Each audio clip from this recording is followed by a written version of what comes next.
Hi, I'm very excited to get back to this beautiful book, American Miscellany. But since our next essay is going to be rather short, I thought I'd take a second to talk about it. So this beautiful book was published in 1865 by Robert Sears, and it's very long, and the subjects are very random. And it's kind of difficult because it's written 160 years ago, so the language is different, and the perspectives are very different.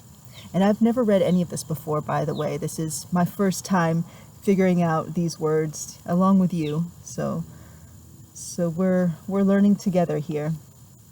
And so it's sometimes surprising what comes up in these pages. Sometimes really beautiful stuff, really lovely moving pieces, sometimes really boring, and sometimes very upsetting. There's a lot of racism in here, 1865 America, what are you going to do? But there's also, there's some distressing attitudes. Our last essay was kind of a random subject. They're all random subjects. But the last essay was about cod fishing. Essay number 45, the second to last essay, was cod fishing. And it had a description of hunting puffins and puffin eggs that was just so callous and cruel. And it was hard for me to digest. And so I'd just like to say that while I'm fascinated to read this book, it's been a challenge for me on many levels, not just linguistically, but morally as well. But it's an adventure. So let's go along. We're here on essay number 45, a very short essay. Our last essay, number 46, was on kindness and censoriousness. Actually, that was a pretty good one. But we are here on page 114 of American Miscellany, and our essay number 47 is called The Hammer. So I don't see how this one can be offensive. I'm sure this is fairly inoffensive. All right, The Hammer. The hammer is the universal emblem of mechanics. With it, alike are forged the sword of contention, and the plowshare of peaceful agriculture, the press of the free and the shackle of the slave. The eloquence of the forum has moved the armies of Greece and Rome to 1,000 battlefields, but the eloquence of the hammer has covered those fields with victory or defeat.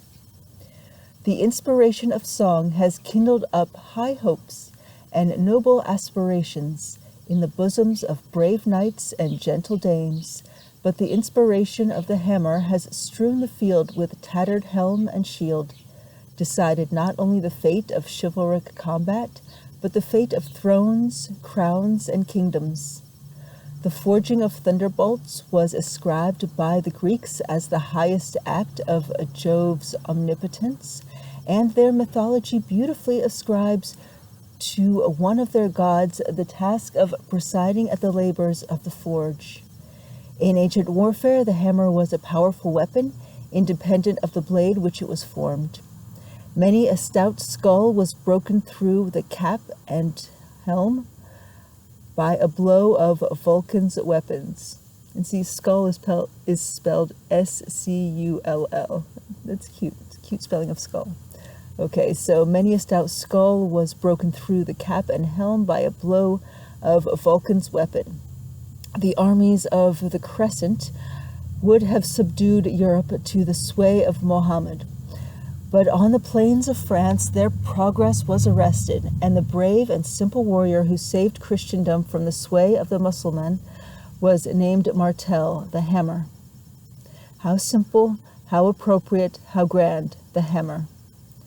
The hammer is the savior and bulwark of Christendom. The hammer is the wealth of nations. By it are forged the ponderous engine and the tiny needle. It is an instrument of the savage and the civilized. Its merry clink points out the abode of industry. It is a domestic ditty. presiding over the grandeur of the most wealthy and ambitious, as well as the humble and impoverished. Not a stick is shaped, not a house is raised, a ship floats or carriage rolls, a wheel spins, an engine moves, a press speaks, a viol sings, a spade delves, or a flag waves without the hammer.